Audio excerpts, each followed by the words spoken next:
আমরা সবাই মুমিন। ঈমানের সাথে কখনো কখনো শিরকের মিশ্রণ হয়, যেটা আল্লাহ শানু কুরআন মাজিদের মধ্যে বলেছেন, ওমা ইউমিনু আকতারুহুম বিল্লাহ ইল্লা ওয়া হুম মুশরিকুন, যে অধিকাংশ মানুষ ঈমান আনার সত্ত্বেও তারা শিরকে লিপ্ত হয়ে থাকে। তো আজকে শিরকের একটা প্রকার দিয়ে আমরা শুরু করতে যাব, সেটা হচ্ছে মানতের শিরক। এটা আমাদের দেশে প্রচুর পাওয়া যাচ্ছে।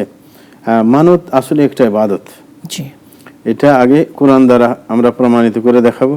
আল্লাহ শানু কুরআন মাজিদের মধ্যে বলেছেন, ইউফুনা বিন নাদরি ওয়া ইয়াখাফুনা ইয়াওমান কানা শাররুহু মুস্তাতিরা।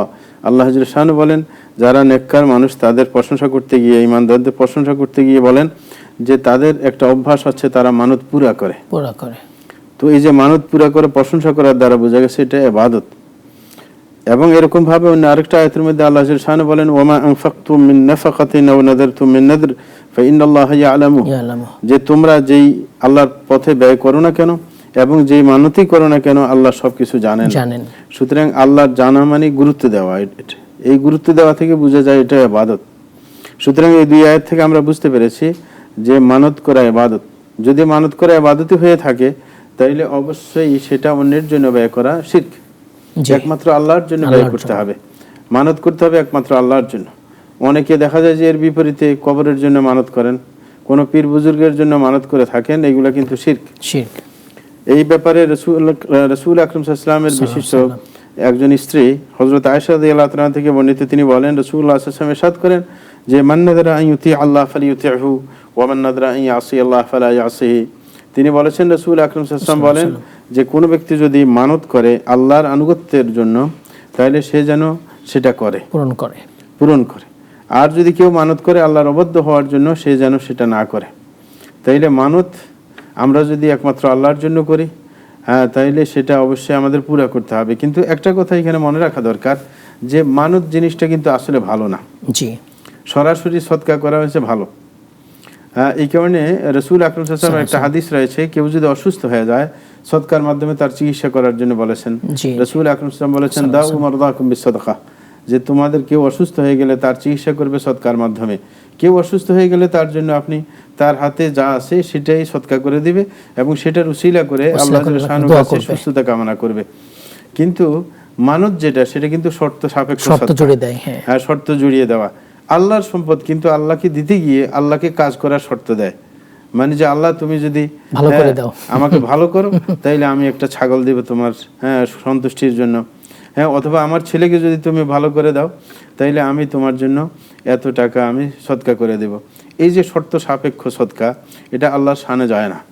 এই কারণে কোরআন মাজিদের মধ্যে এবং হাদিসের মধ্যে কোথাও আপনার মানত করার আদেশ আসেনি, বরং মানত পুরো করার আদেশ এসেছে, যে মানত করার আদেশ আসেনি।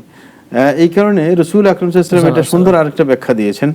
সেটা হচ্ছে রাসূল আকরাম সাল্লাল্লাহু আলাইহি ওয়াসাল্লাম বলেন, আন-নাদরু ইন্নামা ইউস্তাখরাজু বিহি মিন জাইবিল বাখিল, যে মানতের মাধ্যমে কৃপণের পকেট থেকে কিছু বের করা হয়। হ্যাঁ, যখন আল্লাহ শানু কোনো ব্যক্তিকে অনেক নিয়ামত দিয়ে থাকেন, যখন দেখছেন যে এই নিয়ামতের কিছু অংশ আল্লাহর জন্য ব্যয় করে না, আল্লাহর পথে ব্যয় করে না, তখন আল্লাহ শানু তার উপর রাগান্বিত হয়ে যান। তখন তাকে যে কোনো বিপদের সম্মুখীন করেন। আর এই বিপদের সম্মুখীন করলেই ওই কৃপণ ব্যক্তির মুখ থেকে বের হয় যে আল্লাহ যদি এই কাজটা করে দেন, তাইলে আমি এই কাজ করব। শর্ত সাপেক্ষ সদকা, কৃপণ হওয়ার কারণে। তাইলে মানত করা কৃপণতার আলামত। হ্যাঁ, এটা কিন্তু খুবই মানে সুন্দর জিনিস না। হ্যাঁ, এটা ব্যক্তির বরং খারাপ একটা বৈশিষ্ট্যকে প্রমাণ করে, কৃপণতাকে প্রমাণ করে। এই কারণে আমরা কখনো মানত করতে যাব না। কিন্তু যদি মানত করেই ফেলি এবং সেটা যদি আল্লাহ সন্তুষ্টির জন্য হয়ে থাকে, তাহলে সেটা আমরা পূরণ করতে বাধ্য, কারণ এটা আল্লাহ বাধ্য করেছেন। আল্লাহই তো মানত করতে বাধ্য করেছেন, এই কারণে সেটা পূরণ করতে বাধ্য। অনেককে এমন দেখা যায় যে এমনি তো দেয় না আল্লাহর পথে, কিন্তু যখন সে মানত করে সেটাও দেয় না। আমাকে একদিন প্রশ্ন করেছেন এক ব্যক্তি, 17 বছর আগে সে মানত করেছে তার ছেলে যদি সুস্থ হয়ে যায় সে একটা গরু দিবে আল্লাহর পথে, কিন্তু 17 বছর হয়ে গেছে এখনো গরু দেওয়া হয়নি, দেয়নি। তাইলে যে কৃপণ মানে একেবারে হাড় কিপটে যেটাকে বলা হয়, মানে কঠিন অবস্থায় আছে। হ্যাঁ, তো আমরা মানতের ব্যাপারে এই ব্যাপারটা জানার পর আমরা বুঝতে পারি যে মানত একটি ইবাদত। এই কারণে মানত করলে আল্লাহর জন্য করব। এই হাদিস এবং কোরআন থেকে কয়েকটা ব্যাপার আমরা জানতে পারি যে মানত করলে মানত পুরা করা ওয়াজিব। মানত করা কিন্তু ওয়াজিব না। হ্যাঁ, মানত পুরা করা ওয়াজিব। কেউ যদি মানত করে দ্বিতীয় নম্বর যে ব্যাপারটা জানতে পারি সেটা হচ্ছে যখন মানবটা এবাদত হিসেবে প্রমাণ পেয়েছি আমরা, তখন সেটা অন্যের জন্য ব্যয় করা কিন্তু শিরক হয়ে যাবে। এই কারণে কোনো ব্যক্তির জন্য এবং কোনো মাজারের জন্য কিছুর জন্য আমরা মানত করতে যাব না। অনেকে দেখা যায় যে গরু মানত করেন, মহিষ মানত করেন, ডিম মানত করেন, মুরগি মানত করেন, এগুলো কিন্তু অবশ্যই শিরক। আল্লাহ ছাড়া কারোর জন্য মানত করা যাবে না। আরেকটা ব্যাপার আমাদের জানার বিষয় সেটা হচ্ছে মানত সম্পর্কীয়, যে মানতটা যদি গুনাহের হয় তাহলে সেটা পুরা করা যাবে না। কেউ যদি মানত করে যে আমি অমুককে যদি মারতে পারি তাইলে আল্লাহর পথে এতটুকু দান করবে, এরকম যদি বলে তাহলে সে মারতে যাবে না, ওকে পূরণ করবে না, কারণ এটা ভালো কাজ না, এটা আল্লাহর বিরুদ্ধে আচরণ করা।